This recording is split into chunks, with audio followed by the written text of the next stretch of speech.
নমস্কার। পুরানো সেই দিনের কথায় সভ্যতা ও আমরা সিরিজে আজকের বিষয় মেহেরগড়। একসময় মনে করা হতো আর্যদের আগমনের পরেই ভারতের সভ্যতা শুরু, কিন্তু 1922 সালে হরপ্পা আবিষ্কার এবং পরে মেহেরগড় আবিষ্কার সেই ধারণা বদলে দেয়।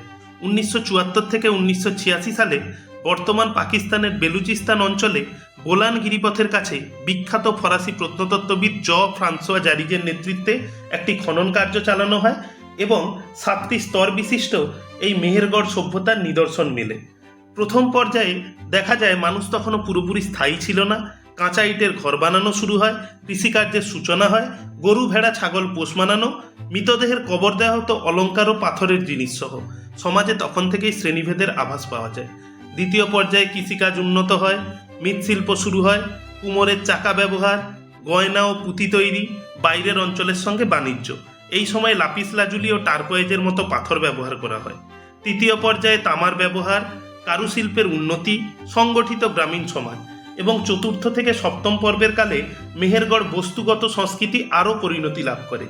খ্রিস্টপূর্ব 3য় সহস্রাব্দের মাঝামাঝি সময়ে মেহেরগড় সভ্যতার পতন হয় এবং সম্ভবত এখানকার অধিবাসীরা অন্যত্র চলে যায়। কাল দেখা হবে হরপ্পা সভ্যতা নিয়ে।